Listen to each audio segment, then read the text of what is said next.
내가 여호와를 항상 송축하며 내 입술로 항상 주를 찬양하리이다. 내 영혼이 여호와를 자랑하리니 곤고한 자들이 이를 듣고 기뻐하리로다. 나와 함께 여호와를 광대하시다 하며 함께 그의 이름을 높이세. 하나님은 영이시니 예배하는 자가 영과 진리로 예배할지니라.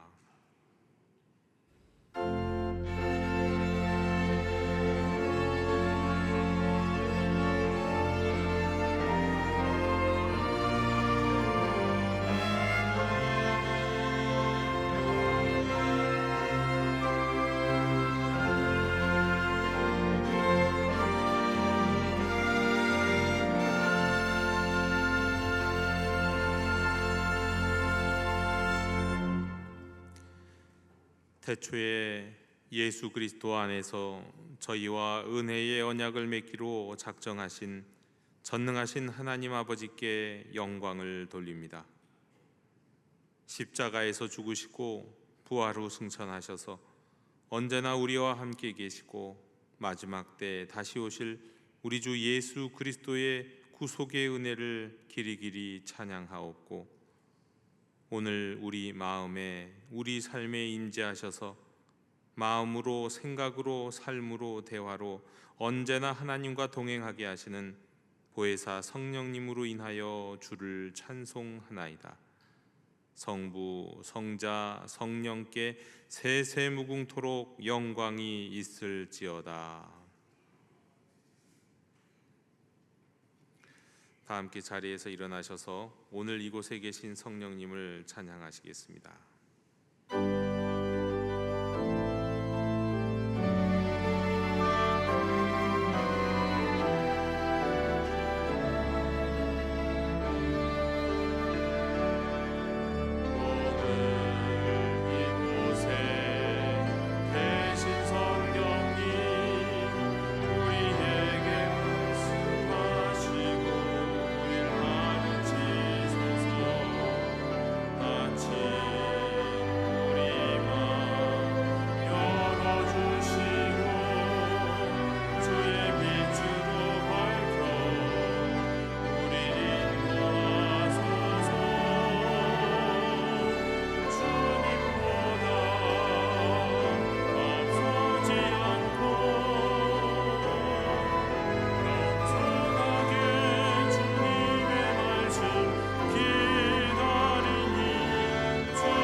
자비로우신 하나님 아버지, 저희가 마음에 죄악을 품고 있는 한 주께서는 우리의 기도를 듣지 아니하실 것을 알기에 이 시간 우리의 소원을 아뢰기에 앞서 참여의 기도를 먼저 드립니다. 주여, 저희를 불쌍히 여겨 주시옵소서. 저희는 입술로만 하나님이 복의 근원이시라 고백하였고, 실제 삶에서는 재물과 육신의 쾌락을 쫓아 살았습니다. 말로는 여호와 하나님이 나의 목자라고 하였지만 삶의 현장에서는 주님께 여쭙지도 주님의 뜻이 무엇인지도 관심 갖지 아니하였습니다. 용서하여 주시옵소서. 외적인 모습은 성도였으나 말과 행동과 삶에서 그리스도의 향기를 바라지 못하였고 마음으로는 아버지를 떠나 방탕함 가운데 살아가는 탕자와 다르지 아니하였습니다. 오 은혜가 풍성하신 하나님 아버지, 저희는 죄인입니다. 이 죄인을 불쌍히 여겨 주시옵소서. 긍휼을 베풀어 주시옵소서.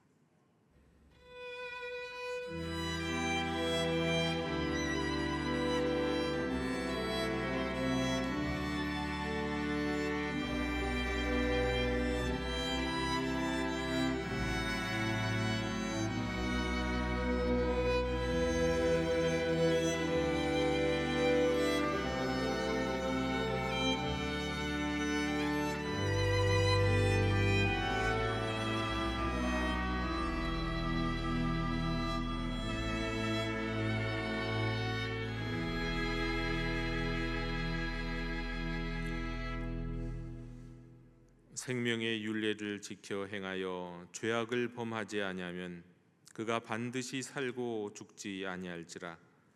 그가 본래 범한 모든 죄가 기억되지 아니하리니 그가 반드시 살리라. 이는 정의와 공의를 행하였음이라. 아멘.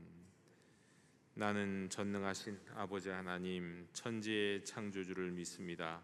나는 그의 유일하신 아들 우리 주 예수 그리스도를 믿습니다.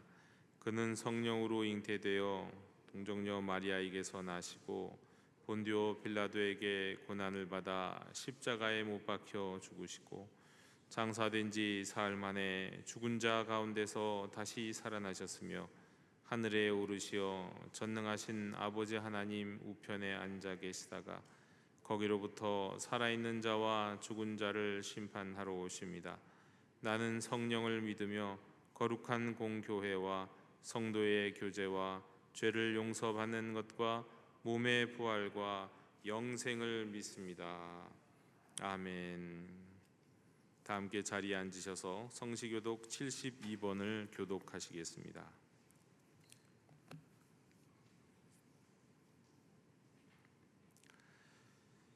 내가 기뻐하는 금식은 흉악의 결박을 풀어주며 멍에의 줄을 끌어주며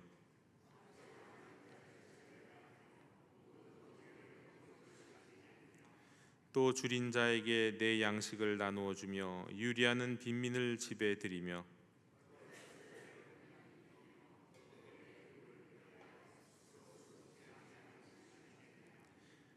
그리하면 내 빛이 새벽같이 비칠 것이며 내 치유가 급속할 것이며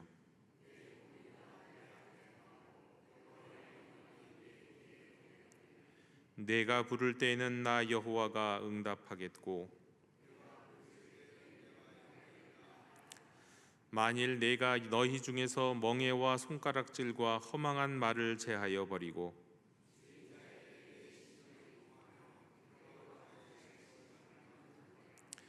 내 빛이 흑암 중에서 떠올라 내 어둠이 낮과 같이 될 것이며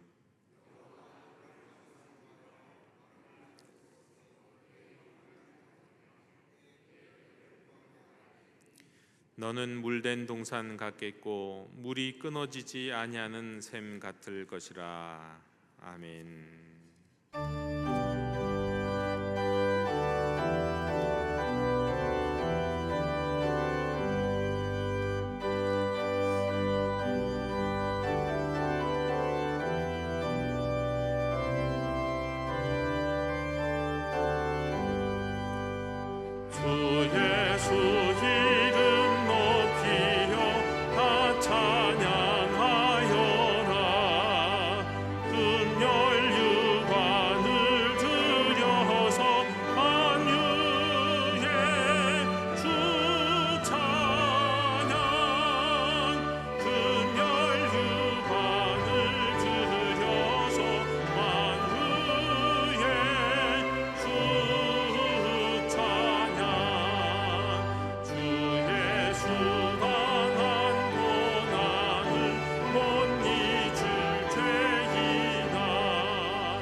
사랑이 많으신 하나님 감사합니다.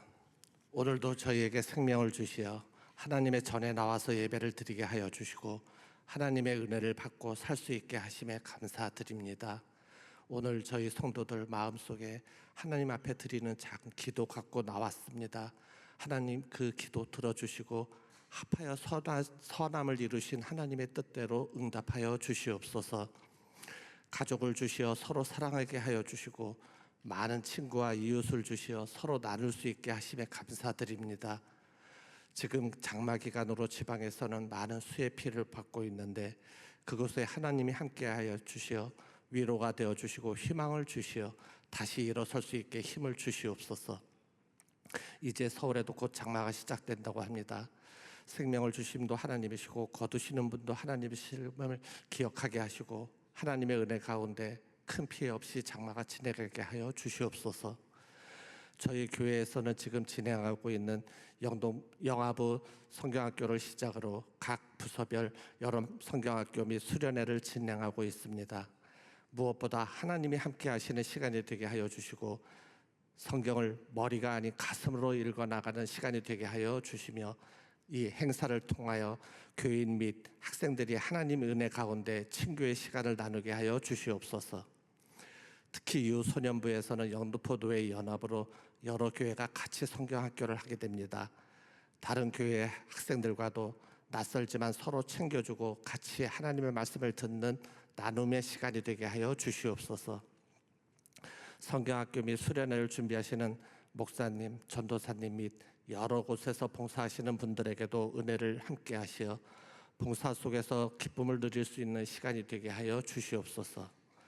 지금 세계는 이상기후 속에서 가뭄과 물난리로 인하여 또한 다른 이념의 충돌로 인한 전쟁으로 많은 생명들이 위험에 놓여 있습니다.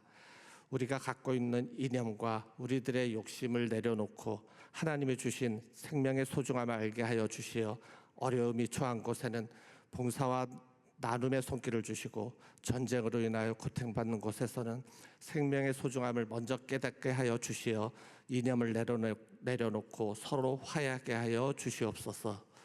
우리가 사는 이 세상에는 아직 하나님의 말씀을 거부하고 억압하여 숨어서 예배를 드리는 나라도 있고 아직까지 하나님의 말씀이 전해지지 않은 곳도 많습니다.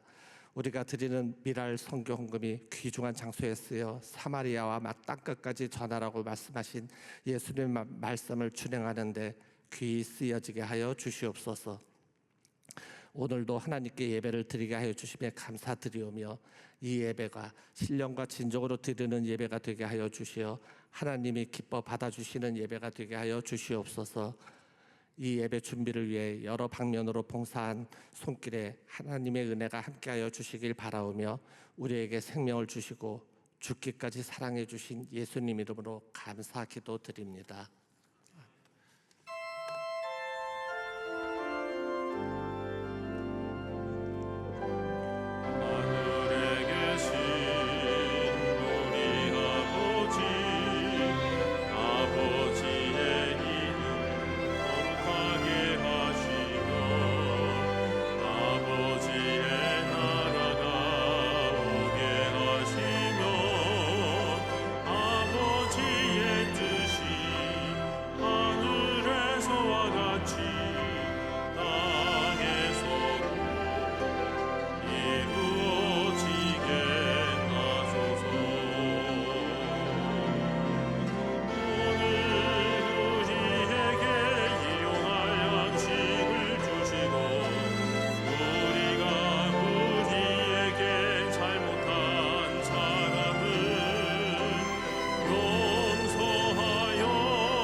교회 실천을 전해드립니다. 우리 예배하는 공동체 영도교회 우리 일부 예배에 오신 모든 분들을 축복하고 환영합니다. 오늘 우리가 오순절 후 8번째 주일로 지킵니다. 우리 기도해 주셨지만 우리 2024년 교회학교 여름성경학교 및 수련회 진행 중에 있습니다. 영유아 유치부가 오늘까지, 또 오는 토요일 또 우리 청소년부, 그리고 8월 2일에는 유년부와 소년부가 함께, 그리고 또 8월 중순에는 우리 청년부 성경학교와 수련회가 준비되어 있습니다. 여러분 기도로 참여해 주시길 바랍니다. 지난주에 잠시 광고 드렸지만 오늘 주보사에는 우리 청풀 마켓을 위한 삽지가 되어 있습니다. 우리 헌옷을 다음 주까지 여러분이 기부해 주시면 잘 정리하고 모아서 또 우리가 7월 28일 주일에 청풀 마켓을 통해서 우리 청년들을 위한 기금을 마련하는 시간 갖도록 하겠습니다. 2024년 우리 교육 이수하신 우리 등록교우분들 계십니다. 우리 등록하신 지 6개월 이상이 되고 또 새가족 교육을 이수하신 우리 14분이 계십니다. 축복하고 다시 한번 환영합니다. 우리 함께 격려하면서 우리 함께 믿음의 길 함께 걸어갈 수 있었으면 좋겠습니다.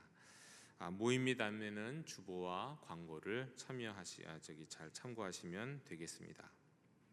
이상 교회 실천을 모두 전해드렸습니다. 이제 다 함께 자리에서 일어나셔서 말씀을 위한 찬송을 부르시겠습니다.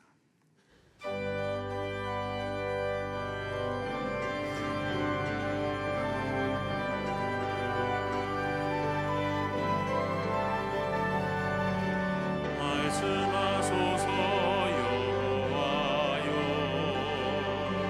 온 마음 다하여 듣겠나이다. 성령 하나님이여 평화 내려 주소서.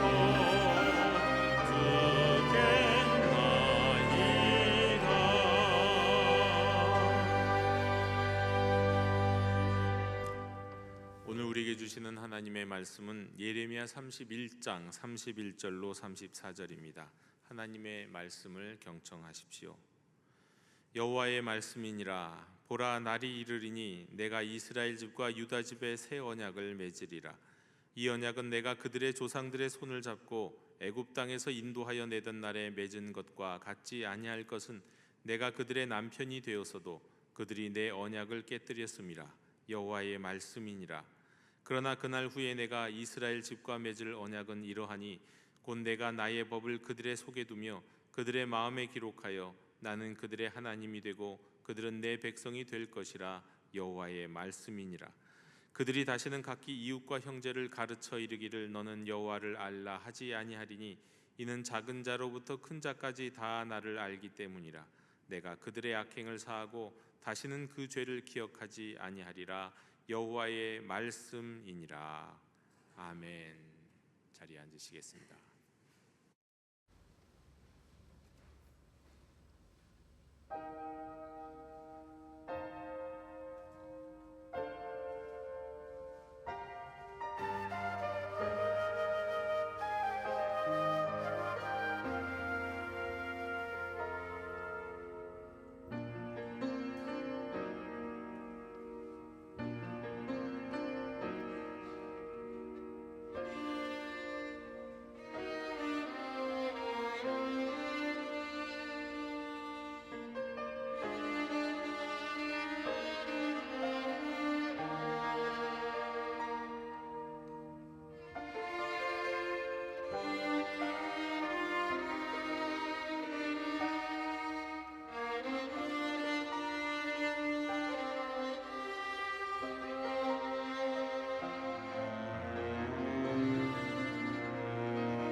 아멘.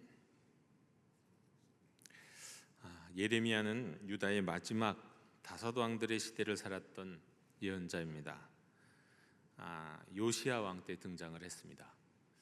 요시야 왕은 우상 숭배를 척결하고 또 종교 개혁을 실행했던 그래도 유다와 이스라엘 역사 속에서 참으로 선한 왕 가운데 하나였습니다. 그러나 예레미야는 유다 백성들이 여전히 은밀하게 우상을 숭배하고 있다고 비판했습니다. 다음 왕은 여호아스입니다. 그는 애굽의 바로 느고에 의해서 폐위되고 애굽으로 끌려갔습니다.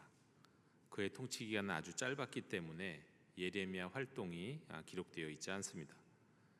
또 세 번째 다음 왕은 여호야김입니다. 그때는 바벨론에 의한 유다가 멸망할 것을 예레미야가 경고했습니다. 특히 이제 바벨론이 70여 년 동안 유다를 지배할 것이라는 예언도 합니다. 하지만 여호야김은 이 예언을 무시하고 예레미야가 기록한 예언서를 불태우면서 예레미야를 박해하려고 했지만 하나님이 보호해 주셨습니다. 다음 왕 여호야기는 비록 매우 짧은 기간 통치했지만 역시 예레미야는 바벨론이 심판하게 될 것이고 유다가 멸망하게 될 것이라고 예언합니다. 특히 이 바벨론 왕이 여호야긴 왕이 이 바벨론에게 포로로 끌려갈 것이라고 경고를 했고 경고한 그대로 되었습니다. 그러나 이때 처음으로 솔로몬 때 지은 예루살렘 성전이 바벨론에 의해서 약탈을 당합니다. 완전히 파괴되지는 않았지만 그 기물을 빼앗깁니다. 이때 온 유다 백성들은 충격을 받습니다. 성전이 있기 때문에 유다와 예루살렘은 안전할 것이라고 여겼는데 그 성전을 빼앗기는 수모를 겪게 되었으니 말입니다. 그리고 유다의 마지막 왕 시드기야, 그는 선왕이자 조카인 여호야긴이 바벨론에 잡혀간 이후에 이 느부갓네살 왕에 의해서 계명을 당하고 그리고 왕이 됩니다. 요시야 왕의 이 넷째 아들이었습니다. 그는 21살에 왕이 됐는데 유다가 완전히 멸망하기까지 11년 동안 다스렸습니다. 성경에서는 그의 인생을 한마디로 이렇게 기록합니다. 여호와 보시기에 악을 행했다라고요. 뿐만이 아닙니다. 그는 굉장히 나약한 왕이었습니다. 예레미야 선지자에게 여러 번 하나님의 뜻을 묻기는 했습니다. 그때마다 예레미야는 바벨론에 항복하는 것만이 살 길이다라고 말했습니다. 그러나 결국은 예레미야를 통해 하시는 말씀을 듣지 않고 궁중 내에 있는 친애굽파, 친이집트파의 의견에 귀를 기울이고 반바벨론 정책을 펼쳤습니다. 이 과정에서 예레미야는 토굴에도 갇히다가 시위대 뜰에도 끌려왔다가 진흙 구덩이에도 내던져졌다가 여러 박해를 받았습니다. 결국 시드기야 왕 11년째에 예루살렘 성이 함락되었는데 그 과정과 결과가 아주 참담했습니다. 우선은 바벨론이 바로 함락한 것이 아니라 1년 반 동안 예루살렘을 포위하고 있었습니다. 성 안에는 식량도 없고 물도 없고 굶주림과 고통 가운데 서로 잡아먹기도 하는 그런 일들도 있었습니다. 드디어 바벨론 군대가 예루살렘 성벽에 큰 구멍을 내고 성 안으로 진입을 했습니다. 먼저 군대는 예루살렘 거리를 가로지르면서 무자비하게 남녀노소 가리지 않고 학살하고 집집마다 약탈했습니다. 많은 사람들이 목숨을 잃었습니다. 뿐만 아니라 성전으로 진군한 바벨론 군대는 성전을 그나마 있던 모든 기물까지 다 약탈할 뿐만 아니라 불태웠고 이번에는 성전에 돌 하나 위에 돌도 남지 않을 대로 완전히 멸망시켜 버렸습니다. 건물 자체를 파괴해 버렸습니다. 유다 백성들은 엄청난 상처를 받았습니다. 시드기야 왕은 밤에 도망을 하다가 붙잡히고 그의 눈앞에서 아들들과 유다의 많은 귀인들이 죽임을 당했습니다. 이어서 느부갓네살은 시드기야의 누나를 빼서는 결박하고는 바벨론으로 끌고 갔습니다. 남은 유다 백성들도 포로로 끌려갔습니다. 남녀노소 할 것 없이 쇠사슬에 묶인 채 바벨론으로 줄줄이 묶여서 말이죠. 이때 많은 사람들이 정말 고초를 겪었고 살아남은 소수의 사람들만이 폐허가 된 예루살렘 근처에서 절망 가운데 살았습니다. 오늘 우리가 읽은 예레미야 31장 31절 34절 구약 성경 전체에서 가장 중요한 말씀 가운데 하나인 이야기입니다. 이 예레미야의 예언, 새 언약을 맺으시겠다고 하는 이 예언, 언제 정확하게 하신 예언인지는 정확하게 나와 있지는 않습니다. 하지만 32장에 시드기야 왕의 이야기가 나오는 걸 보면 아마도 이것은 아직 예루살렘 성전이 완전히 멸망하기 직전에 바벨론에 이미 먼저 포로로 끌려간 백성들과 남아있는 예루살렘 백성들을 향해서 이제 시내산에서 맺은 언약의 시대는 끝나고 새로운 언약의 시대가 펼쳐질 것이다 라는 그런 예언을 하는 말씀일 것이다 추측할 수가 있겠습니다. 여러분, 새 언약입니다. 시내산 언약이 끝나고 새 언약의 시대가 시작된다. 여러분, 새 언약, 이 언약이라는 말은 성경에서 굉장히 중요한 말입니다. 언약은 두 당사자가 서로를 위해서 어떤 일을 합의하기로 한 어떤 협약이고 때로는 동맹이고 때로는 계약, 이것을 언약이라고 합니다. 특별히 성경에서 말씀하는 언약은 하나님이 주도하셔서 하나님이 하나님의 백성과 맺는 언약을 말합니다. 히브리어에서 특별히 언약은 베리트라고 하는데요, 이 단어는 원래 언절 때 사용되는 단어냐면 그냥 언약, 그냥 계약이 아니라 두 당사자가 계약을 맺을 때 마지막에 짐승 하나를 잡아요. 그리고 짐승을 쪼갭니다. 굉장히 잔인하죠? 그리고 쪼개서 갈라놔요. 그리고 그 사이를 지나가면서 이 언약식, 계약식을 만들 때 사용하는 단어가 베리트입니다. 근데 하나님과 하나님의 자녀와의 계약, 언약에도 이 단어가 사용된다는 거거든요. 원래 이 계약을 어길 때, 이 언약식, 계약식에서 왜 이 쪼갠 동물 사이를 지나가느냐, 만약에 우리 중에 누구라도 하나가 계약을 어긴다면 지금 이 쪼개진 동물처럼 될 것이다, 그런 약속을 하는 거예요. 내가 생명 걸고 이 계약 지키겠다 약속하는 거거든요. 그게 언약이에요, 베리트. 그런데 하나님이 우리와 그런 언약을 맺으셨다는 겁니다. 그런데 하나님이 우리와 사람들과 맺은 언약, 이스라엘과 맺은 언약은 하나님이 주도하셨는데 사실 따지고 보면 그 수혜를 받는 건 항상 사람입니다. 우리에게 원하시는 것보다 우리에게 베푸신 건 무궁무진하게 항상 더 많은 것을 알 수가 있습니다. 유명한 언약이 성경에는 많이 나옵니다. 노아 언약도 있고 아담의 언약도 있다고 해요. 근데 그것은 정확하게 언약의 형태를 갖고 있지는 않습니다. 근데 가장 대표적으로 언약의 형태를 갖고 있는 언약은 아브라함 언약이 있고 시내산 언약이 있습니다. 우리가 아는 것 같이 아브라함 언약, 시내산, 그 중에서도 제일 중요한 건 오늘 말씀 31장 31절에서도 언급하고 있는 애굽에서 광야로 데리고 나왔을 때 맺으셨던 언약, 시내산 언약, 모세 언약입니다. 우리가 아는 바와 같이 출애굽기 처음에 애굽에서 노예로 고역 가운데 있었던 이스라엘 백성들의 울부짖음에 우리 하나님은 응답하셨습니다. 하나님이 모세를 지도자로 세우시고 애굽에서 10가지 재앙을 내리시면서 그러면서 이스라엘 백성들을 끌어내셔서 홍해를 가르시고 그리고 홍해를 지나가게 하시고, 그러나 그 홍해에 다시금 애굽의 군대는 수장시키시고 그러면서 출애굽의 역사를 이루셨습니다. 그리고 이스라엘 백성들이 시내산에 도달했을 때 거기서 하나님이 모세를 불러 올라오게 하시고 거기에서 이스라엘 백성들은 땅 밑에서 기다리게 하시면서 언약식을 맺으십니다. 이게 시내산 언약입니다. 이때 하나님이 이렇게 말씀하셨어요. 세계가 다 내게 속하였나니 너희가 내 말을 잘 듣고 내 언약을 지키면 너희는 모든 민족 중에서 내 소유가 되겠고 너희가 내게 대하여 제사장 나라가 되며 거룩한 백성이 되리라 말씀하셨어요. 다만 이 언약이 좀 다른 점이 있습니다. 이 언약은 좀 조건적이라는 거예요. 사실 모든 계약은 조건적입니다. 그러나 하나님이 맺으신 언약은 조건적이기보다 일방적인 경우가 참 많은데 이 시내산에서 맺은 언약은 조건적이에요. 조건이 있어요. 뭐요? 율법을 지키면, 이 율법을 따르면 너희는 복 받을 것이다. 그러나 너희가 율법을 따르지 않고 불순종하게 되면 너희는 징벌을 받을 수밖에 없다. 이것이 그런 조건이었습니다. 이때 순종해야 될 내용들을 하나님은 십계명 이 두 돌판에 주셨고 그리고 이후에 모세를 통하여 또 글로 남기게 하셨습니다. 성문화된 율법을 주셨어요.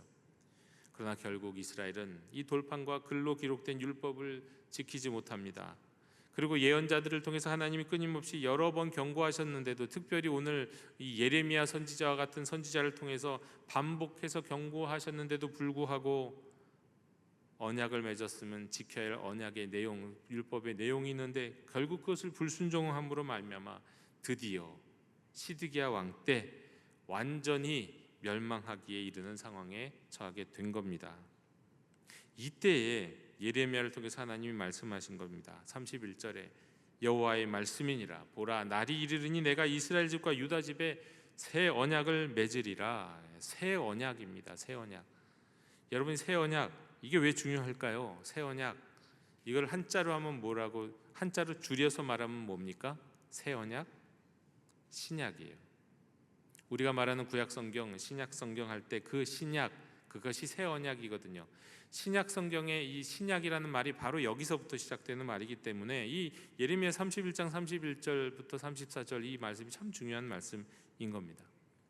하나님이 새 언약을 맺으시겠다고 했습니다. 이유가 뭡니까? 이스라엘 백성들이 시내산 언약을 깨뜨렸기 때문에 32절에 이렇게 말씀하죠. 이 언약은 내가 그들의 조상들의 손을 잡고 애굽 땅에서 인도하여 내던 날에 맺은 것, 시내산 언약이죠. 이것과 같지 아니할 것은 내가 그들의 남편이 되었어도 그들이 내 언약을 깨뜨렸음이라. 여호와의 말씀이니라. 이스라엘 백성들이 시내산 언약을 깨뜨렸다는 거예요. 하나님의 말씀에 불순종했다는 거예요. 언약으로 돌아가는 경고음과도 같은 예언자들의 예언을 끝까지 듣지 않았다는 겁니다. 하나님이 그들의 남편이 되었는데 불륜으로 그 언약을 깨뜨렸다는 거예요. 때문에 새로운 언약을 맺을 것이라는 말씀입니다. 지금 이미 많은 백성들이 포로로 끌려가 있고, 다시금 이스라엘 백성들이 이제 학살되고 끌려가고, 예루살렘 성전은 완전히 멸망하게 될 이 백척 간두에 놓여 있는 상황 속에서 이제 이전의 언약은, 시내산 언약은, 이스라엘 백성들이 붙들고 있었던, 믿고 기대고 있었던 그 언약은 이스라엘 너희들의 귀책 사유로 인해서 깨어졌다. 너희의 잘못으로 인해 깨어졌다. 그래서 이미 깨어진 언약, 새로운 언약을 맺으며 새롭게 시작할 것이다 말씀하는 겁니다. 그래서 다시금 하나님은 그들의 하나님이 되고 그들은 내 백성이 되는 일이 일어날 것이다. 새 언약을 통해서 말이죠. 자, 그럼 이 새 언약은 옛 언약과 근본적으로 뭐가 다를까요? 뭐가 다르지 않겠습니까? 어떻게 다를까요? 먼저는 역순으로 보면 34절을 보면 내가 그들의 악행을 사하고 다시는 그 죄를 기억하지 아니하리라 말씀합니다. 새 언약은요, 옛 언약과 다른 것이, 시내산 언약은 죄를 지을 때마다 무엇을 해야 할까요? 제사를 지내야 돼요. 제물을 바쳐야 돼요. 그 제물이 나를 내 죄를 대신해야 돼요. 죽어야 돼요. 피를 흘려야 돼요. 반복적으로 말이죠. 그러나 내가 그들의 악행을 사하고 다시는 그 죄를 기억하지 아니하리라. 이 언약을 통해서 하나님이 이제는 새 언약의 시대에는 그 죄를 다시 묻지, 이전의 죄를 다시 묻지 않으신다는 거예요. 언약 이전의 죄, 언약 관계 이전의 죄를 기억하지 않으시라고 말씀합니다. 여러분, 우리는 믿지 않습니까? 우리가 예수 그리스도를 믿고 예수 그리스도를 영접한 이에게 우리 주님은 우리의 죄를 묻지 않으신다고요. 우리 과거의 죄를 더 이상 묻지 않으신다고요. 예수 그리스도 안에서 이루어진 놀라운 은혜이죠. 그런데 또 다른 점이 있습니다. 말하자면 이 새 언약은 예수 그리스도 안에서 모든 죄를 용서하신다는 선언이고, 다시는 그 죄를 묻지 않으신다는 선언인데, 그것이 놀라운 은혜이고 놀라운 특징인데, 더 이상 율법의 여러 가지 제사와 같은 것들은 다 사라질 것이고, 때문에 성전도 필요가 없어요. 예수 그리스도 안에서 죄사함을 받으니까 성전도 필요 없죠. 네. 그런데 여기서 끝나지 않습니다. 이 새 언약은 무엇보다도 또 다른 특징을 우리에게 말씀하고 있습니다. 33절에 내가 나의 법을 그들의 속에 두며 그들의 마음에 기록하여. 그렇기 때문에 34절에 다시는 각기 이웃과 형제를 가르쳐 이르시기를 너는 여호와를 알라 하지 아니하리니 이는 작은 자로부터 큰 자까지 다 나를 알기 때문이라 하셨습니다. 여러분, 이 인용한 구절은 좀 의아한 구절이긴 합니다. 왜냐하면 우선 33절을 보면 내가 나의 법을 그들의 속에 두고 그들의 마음에 기록한다고 하셨잖아요. 근데 이게 새 언약에만 나오는 말씀이 아니에요. 사실은 이 말씀은 이스라엘 백성들이 철저하지는 못했을지언정 이미 따르고 있다는 말씀입니다. 적어도 바벨론 포로기 이후 바리새파와 같은 사람들, 우리가 예수님 시대에 있었던 바리새파와 같은 사람들은 진짜 그 마음으로 하나님의 말씀을 심었던 사람들이에요. 쉐마 이스라엘에서 이미 말씀하고 있잖아요. 6장 5절, 신명기 6장 5절, 신명기 6장 6절에 너는 마음을 다하고 뜻을 다하고 힘을 다하여 내 하나님 여호와를 사랑하라. 오늘 내가 내 명하는 이 말씀을 너는 마음에 새겨라. 이것을 많은 유대인들이 따르고 있었거든요. 그래서 오늘날 여러분들도 아시겠지만 유대인들이 완전히 순종하지는 않고 그 핵심과 그 마음, 본질과 그 마음은 빼앗겼을지 몰라도요, 여러분 정통 유대인들은 지금도 어려서부터 모세오경을 달달달달 외우고 있지 않습니까? 굳이 책이 없어도 끄집어낼 수 있도록 모세오경을 외우고 암송해요. 이 마음에, 이 생각에 심어놨단 말이죠. 그러면 이 새 언약 백성에게 말씀하시는 마음에 심는다는 것은, 마음에 기록하신다는 것, 마음에 둔다는 것, 그건 무슨 뜻입니까? 이미 유대인들이 하고 있는 것을 얘기하고 있지는 않지 않을 거 아니겠습니까? 도대체 무슨 뜻일까요? 그 난제입니다. 근데 이 난제는 34절에서 말씀하시는 것, 이제는 여호와를 알라 하지 아니하여도 작은 자나 큰 자나 다 하나님을 알게 된다는 이 말씀의 의미와 연결할 때 해결이 됩니다.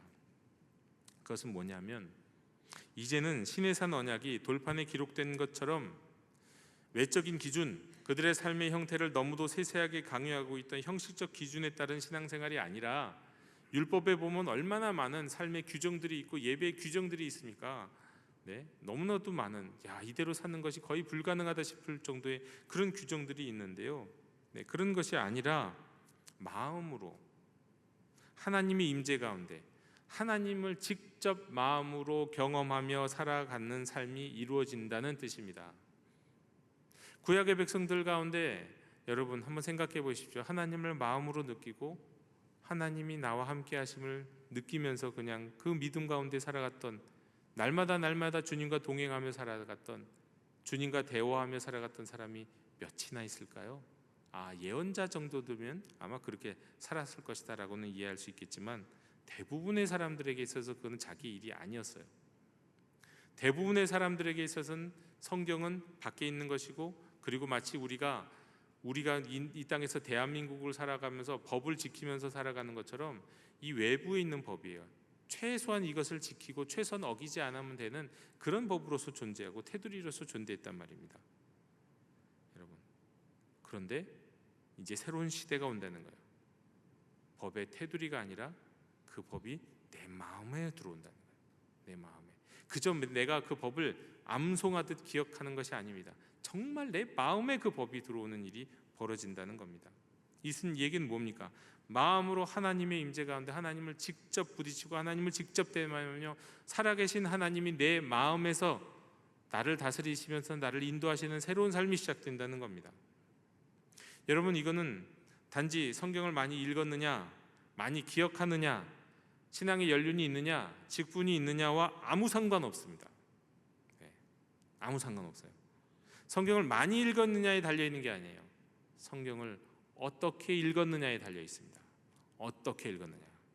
성경을 백독해도 그 마음에 하나님의 말씀이 새겨지지 않을 수가 있어요. 그 마음에 하나님의 법이 없는 사람이 있습니다. 신학을 공부해도 그 마음에 하나님의 법이 없을 수 있거든요.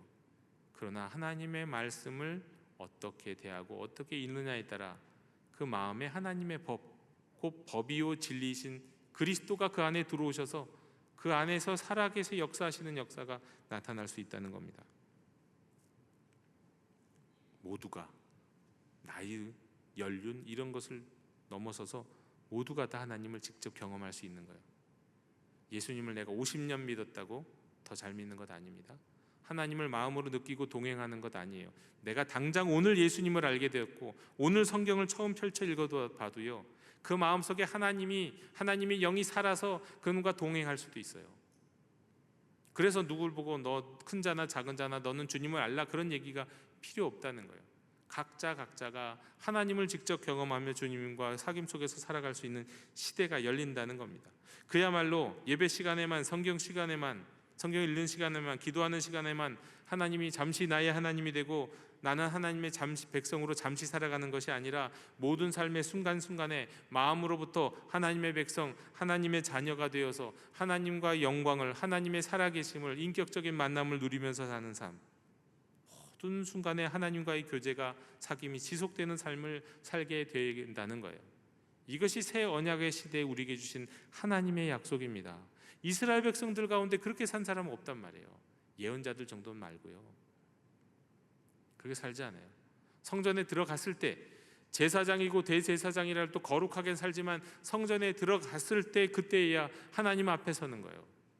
하나님이 임재 가운데 거는 거예요. 그러나 새 언약 백성들은 법이신, 진리이신 주님이 그의 마음속에 들어와서 그의 삶의 중심에 함께 들어오셔서 일상 가운데서도 기도할 때만 아니라 예배드리는 때만 아니라 주일만이 아니라 일상의 모든 순간순간에 하나님이 함께 임재하시며 함께 사신다는 겁니다.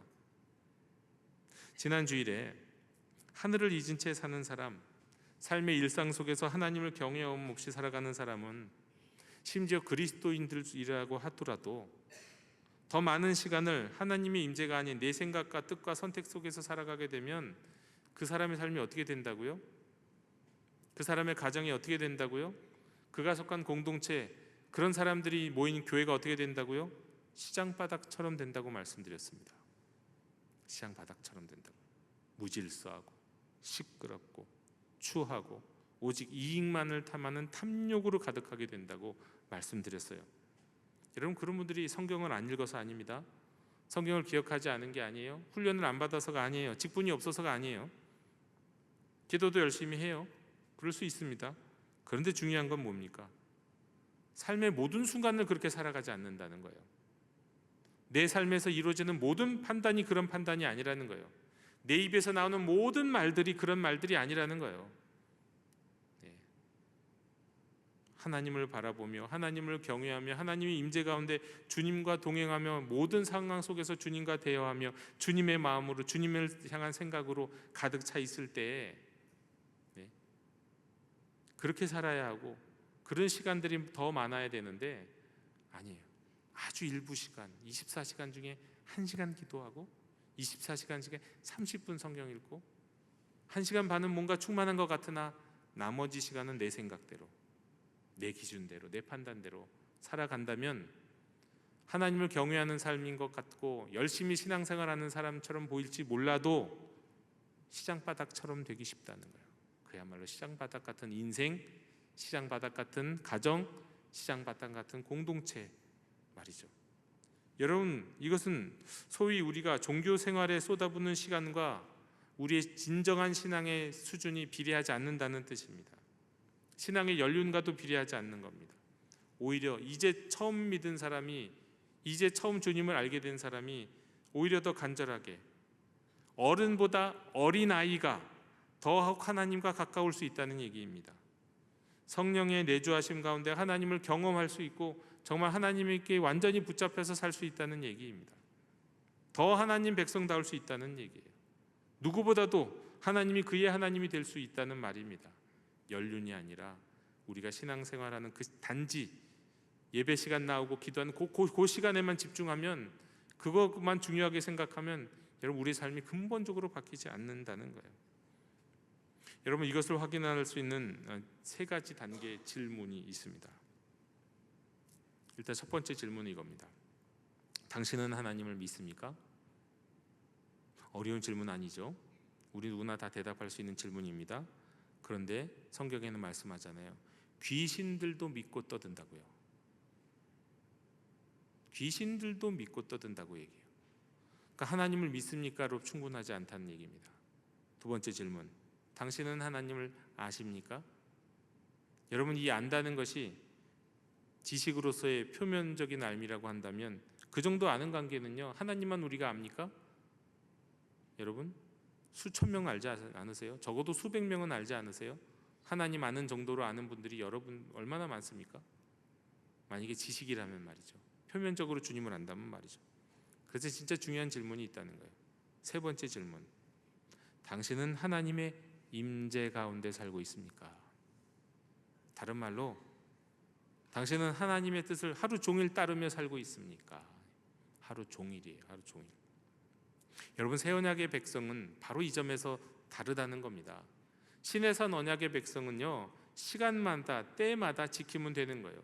하루에 3번을 기도하는, 하루에 5번을 기도하든 그 시간을 지키면 되고 그 율법과 규례 안에서, 울타리 안에서만 살면 되는 거예요. 그러나 새 언약의 백성은 지난주에 말씀드렸던 로렌스 형제처럼요, 또 프랭크 루박이라고 하는 선교사님처럼요, 하루 온종일 온 마음으로 하나님께 집중하는 삶을 사는 거예요. 모든 일상의 순간에 하늘을 바라보면서 하나님을 경외하면서 하나님을 생각하면서 하나님과 대화하는 거예요. 그런데 새 언약 백성에겐 이것이 가능하게 하시겠다는 겁니다. 그런 백성들을 만들어 주시겠다는 거예요. 장사를 하면서도, 공부를 하면서도, 영업을 하면서도, 설거지를 하면서도, 농사를 지으면서도 그 모든 순간순간 하나님과 대면하며, 마주하며 대면하며 살 수 있게 하시겠다는 거예요. 그것이 하나님의 법이신 예수 그리스도를 마음에 새기는 삶이고, 작은 자부터 큰 자까지 여호와를 경험하여 아는 삶인 겁니다. 여러분, 그렇게 하기 위해서 어떻게 하면 될까요? 그게 가능하다고 말씀하셨잖아요. 그런 백성들을 만드시겠다고 약속하셨잖아요. 어떻게 하면 되는 겁니까?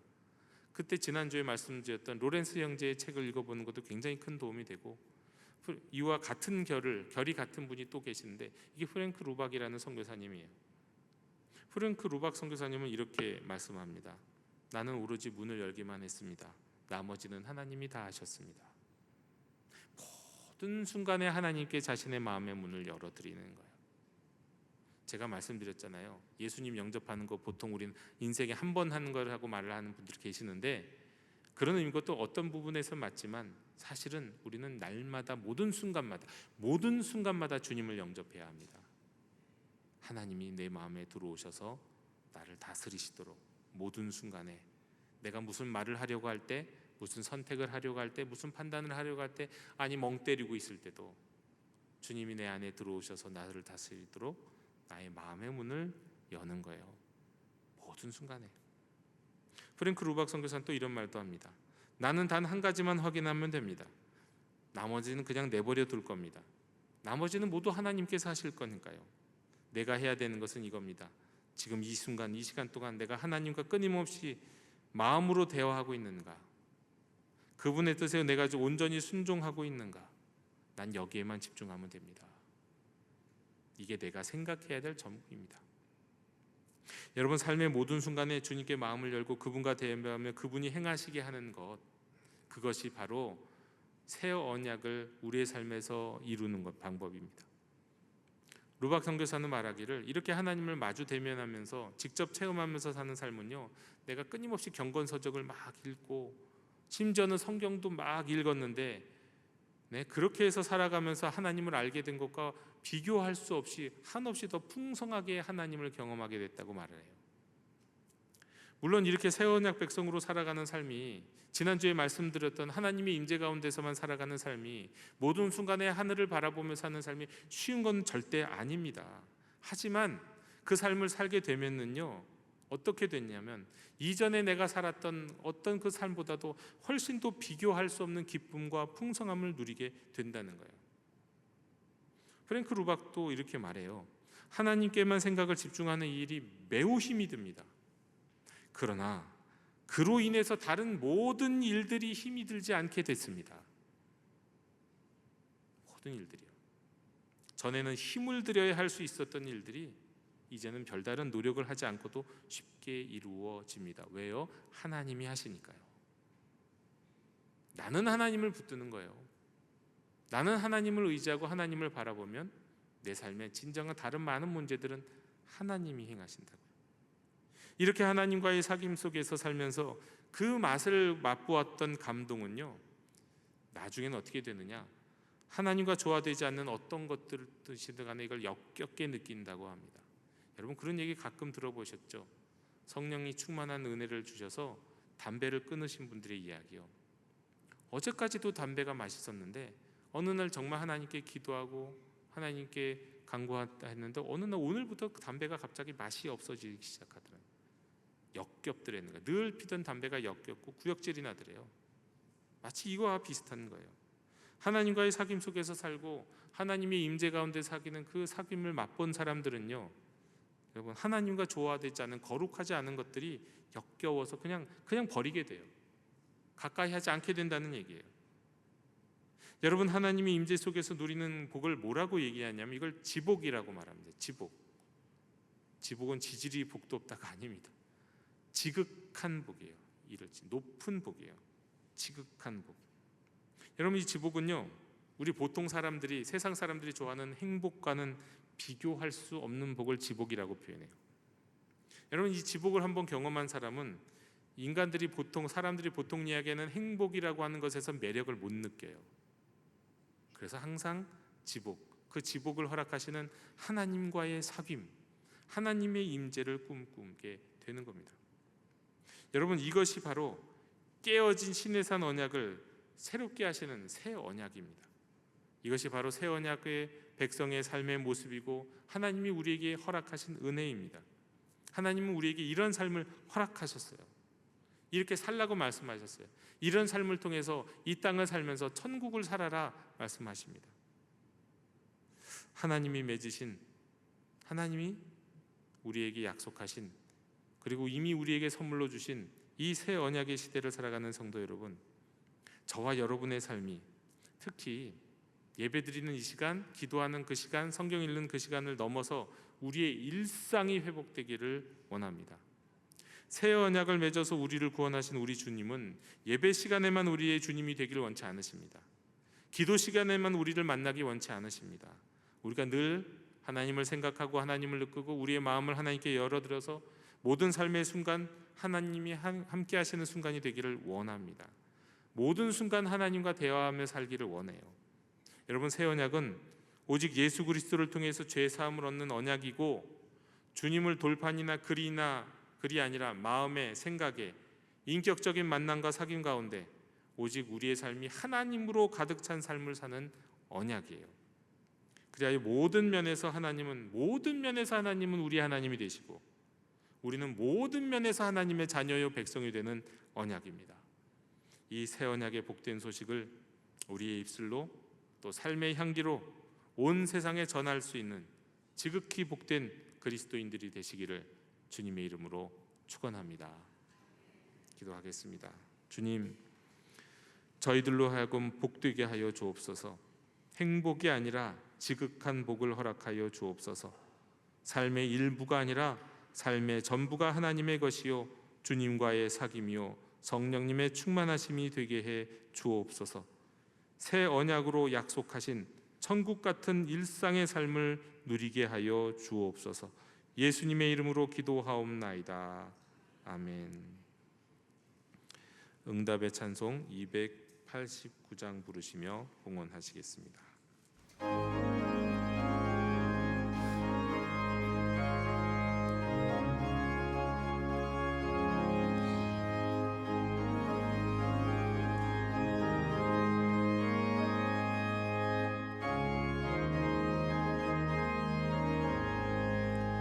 주 예수 내 맘에 들어와 계신 후 변하여 새 사람 되고, 내가 늘 바라던 참 빛을 찾은 거 주 예수 내 맘에 오신,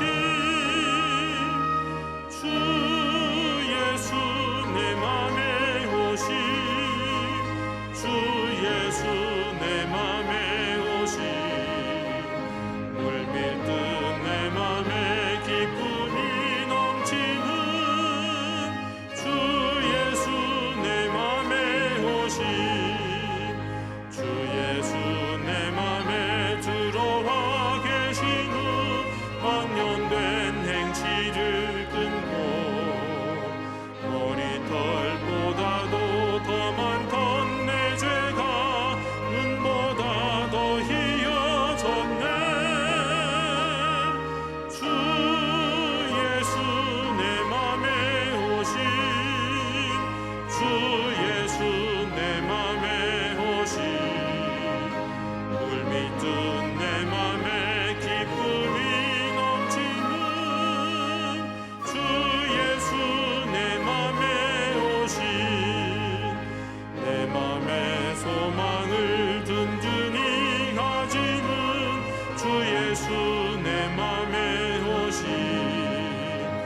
내 맘에 오신 물밑은 내 맘에 기쁨이 넘치는 주 예수 내 맘에 오신 사망의 음침한 골짜기 다다다 밝은 빛 도련히 비춰 저 멀리 하늘문 환하게 보임노 주 예수 내 맘에 오신 주 예수 내 맘에 오신 주 예수 내 맘에 오신 물밑은 내 맘에 기쁨이 넘치는 주 예수 내 맘에 오신 내가 저 천성에 올라가 살기는 주 예수 내 맘에 오신 천성에 올라가 주님을 뵈리니 그 기쁨 이길 데 없네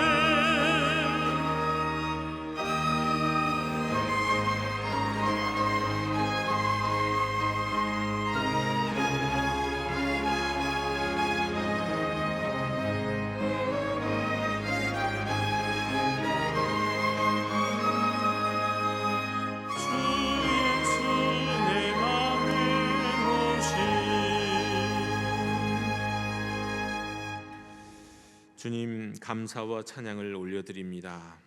새 언약 백성의 믿음의 고백을 담아 이 시간 주께서 베풀어 주신 은혜 가운데 정성껏 구별하여 예물을 드립니다. 기쁘게 흠양하여 주시옵소서. 우리는 하나님과 재물을 겸하여 섬길 수 없음을 고백합니다. 우리 마음에 다른 우상이 생기는 순간 슬그머니 그 자리를 떠나시는 주님이심을 알기에 이 시간 예물을 드리면서도 오직 내 안에 내 마음에 나의 모든 순간에 그 중심에 주님만을 모시기로 다짐하며 예물을 드립니다. 주일 헌금과 10의 1조와 감사 헌금과 기타 예물을 받아주시고 하늘의 뜻이 땅에서 이루어지는 역사에 사용해 주옵소서. 드리는 손길들의 일상을 더욱 충만하고 복되게 하여 주옵소서. 예수님의 이름으로 봉헌기도 드리옵나이다. 아멘.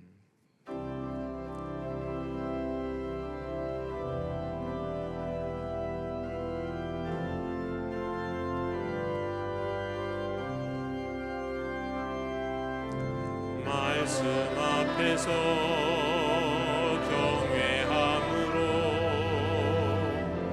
주께 홀로 섭니다. 생명의 말씀 읽고 순종해 주를 예배합니다. 기록된 말씀 있어서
지금은 우리 주 예수 그리스도의 은혜와 하나님 아버지의 다함없는 사랑과 성령님이 이루시는 사귐이 일상의 모든 순간을 주님과의 사귐으로 채우기 원하는 모든 새 언약의 자녀들 머리 위에 이제로부터 영원토록 함께 계시기를 축원하옵나이다.